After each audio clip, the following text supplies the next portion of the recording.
So we all are excited for search for merch. 28 तारीख यानी कि कल सैटरडे को 7:30 बजे तहलका मचा देना है।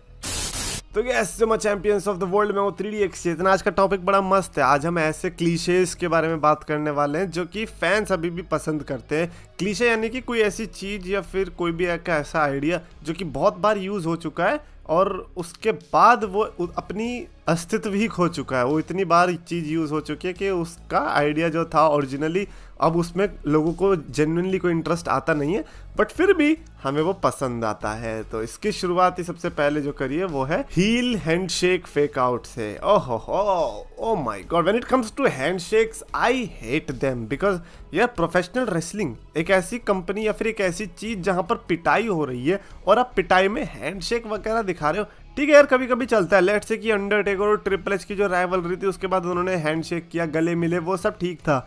बट लिटरली एवरी मैच के अंदर भाई तुमने कभी वर्ल्ड चैंपियनशिप भी नहीं जीती, तुम हैंडशेक करने चल रहे हो। क्या तुम्हारी भूख कहाँ गई?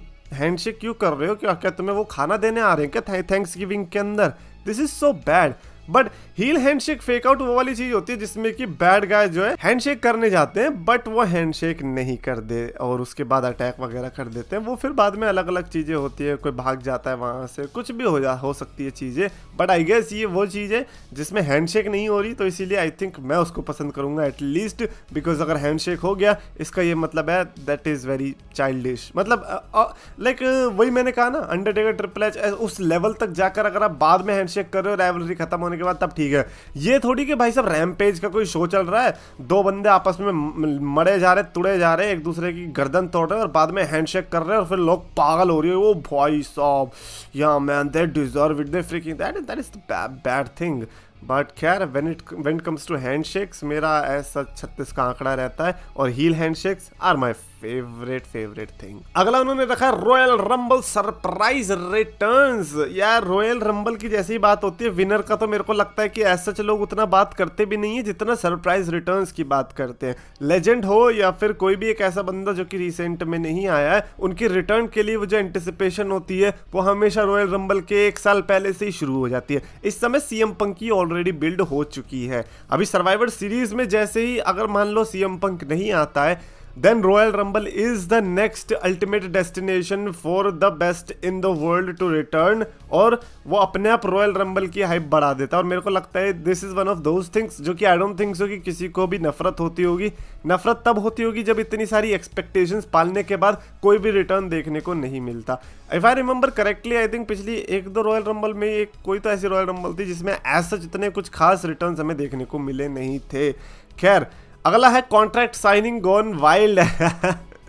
यार contract signing I think contract signing को मैं मिस कर रहा हूँ यार बहुत। ओह वाओ, क्या सही टाइम पे बोला है बिकॉज कल ही स्मैकडाउन और कल ही Roman Reigns and LA Knight की कॉन्ट्रैक्ट साइनिंग है। जितने पहले कॉन्ट्रैक्ट साइनिंग हुआ करती थी उतनी आजकल देखने को मिलती नहीं है। अभी जैसे गुंथर और चियांपा का हुआ था and I really enjoyed it. मेरे को लगता है कि they should do this type of thing more often. और आई अंडरस्टैंड कि बड़ा बेकार लगता है, like come on you are in WWE, तुम्हारा मैच तो होना ही है। अगर तुम्हारा कॉन्ट्रैक्ट साइनिंग हो रहा है तो फिर बाकियों का क्यों नहीं हो रहा? मतलब वही है ना, रूल फिर सबके सेम क्यों नहीं है? बट ये WWE यहाँ पर हम ऐसे बातें नहीं कर सकते। एटलीस्ट जो मेन बिग मैचेस है उनकी कॉन्ट्रैक्ट साइनिंग तो होनी चाहिए। In fact matches like Roman Reigns versus LA Knight या फिर अपने Drew McIntyre versus Seth Rollins, इनके लिए लिटरली आप कॉन्ट्रैक्ट साइनिंग करवाओ, प्री प्रेस कॉन्फ्रेंस करवाओ, पोस्ट कॉन्फ्रेंस करवाओ, ये सारी चीज़ें होनी चाहिए। तो कॉन्ट्रैक्ट साइनिंग और उनका वाइल्ड होना यानी कि कॉन्ट्रैक्ट साइनिंग में आतंक मचना, कुछ भी हो जाना, आई थिंक वो फैंस लव करते हैं। और मेरे को लगता है कि कॉन्ट्रैक्ट साइनिंग कभी कभी अगर सिर्फ एक फेस ऑफ के साथ भी खत्म हो जाए तो भी क्राउड को कोई प्रॉब्लम नहीं होता, अगर वो सुपरस्टार्स अच्छे हैं। तो अगर वो बोरिंग सही है तो फिर उनके लिए तुमने कॉन्ट्रैक्ट साइनिंग रखा ही क्यों? पहली बात तो। अगला है local sports trash talk. I don't love that man because उनके लिए स्पोर्ट्स क्या है? NFL और NBA। और मेरा क्या majority of the at least Indians का NFL और NBA से ऐसा उतना नहीं है ताल्लुक, है ना। क्या बास्केटबॉल नहीं देखते, हम फुटबॉल नहीं देखते, और फुटबॉल में भी ये कौन सी फुटबॉल देखते हैं, वो अंडे वाली, जिसमें वो रग्बी को ये फुटबॉल बोल देते हैं। तो फिर हमें कुछ तो समझ आता नहीं है। टॉम ब्रैडी, टॉम मूडी, पता नहीं कौन कौन लेके आएंगे, और उससे जो है उनकी जो कंट्री होगी या फिर जो भी सिटी खेल रही होगी उसके लिए उसको ट्रैश टॉक करेंगे, और हमें तो समझ आता नहीं है। तो बट हाँ, इतना पता चल जाता है कि ओके, इसने जो है इस शहर के स्पोर्ट्स टीम की बेइज्जती करी है या फिर उसके विन लॉस रिकॉर्ड की बेइज्जती करी है। उससे ज़्यादा कुछ समझ में नहीं आता। हाँ, अगर वो यहाँ पर आते हैं, इंग्लैंड में आते हैं और फिर इंग्लैंड का मजाक उड़ाते हैं, हे तुम्हारी क्रिकेट टीम तो वर्ल्ड कप चैंपियन है और फिर देखो क्या हाल हो रहा है तुम्हारा, तो थोड़ा रिलेटेबल भी लगेगा, राइट। और अभी मैंने रिलेटेबल कर दिया होगा आप लोगों के लिए, तो ऐसा कुछ है तो बात भी है। बट हाँ, ये आई थिंक मेरे को सिर्फ इसीलिए बेकार लगता है बिकॉज स्पोर्ट्स जो है वो हम देखते नहीं है। बट जो मैंने चीज़ कही उससे ये तो पता चलता है कि at least we love sports trash talk in WWE, क्योंकि स्पोर्ट्स ही तो हमारे फेवर का नहीं है, लेकिन स्पोर्ट्स टॉक जो हो रही है, जिस उसके ऊपर जो ट्रैश टॉक हो रही है, वो तो हमें पसंद है। तो I think I would definitely agree कि हाँ यार, we love trash talk about sports. अगला है pull apart brawls. Pull apart brawls तो भाई इनफेमस वाला वही है, जॉन सीना ब्रॉक लेसनर वाला, and that one John Cena and Randy Orton 2, जिसमें लास्ट में CM Punk, Daniel Bryan, Triple H, Shawn Michaels, Randy Orton, इन लोगों के अटैक भी हो गए थे। सो ये वाले जो अंडरटेकर ब्रॉक लेसनर का कैसे भूल गए, ये वाले जो ब्रॉल है जिसमें पूरा रोस्टर आ जाता है छुड़ाने के लिए, ये वो वाले ब्रॉल्स होते हैं जो कि यंग ऑडियंस को अट्रैक्ट करने के लिए बहुत अच्छे होते हैं, बिकॉज इससे ना उससे उन दो सुपरस्टार्स का आतंक एक अलग ही लेवल पर देखने को मिलता है। अभी आप अगर बड़े हो गए होंगे तो आपको इतना पता नहीं चल रहा, बट याद करो जब आप बच्चे थे और जब आपने ऐसे ब्रॉल्स देखे होंगे तो कैसा फील आया होगा। ऐसा लगता है कि भाई इन दोनों से तगड़ा कोई नहीं है। ये दो वो बंदे जिनको 10-10 सुपरस्टार्स होल्ड कर रहे हैं, like for example Brock Lesnar को अगर कोई होल्ड कर रहा है और वो भी 10 सुपरस्टार्स हैं, तो फिर ब्रॉक लेसनर की क्या वैल्यू दिखेगी।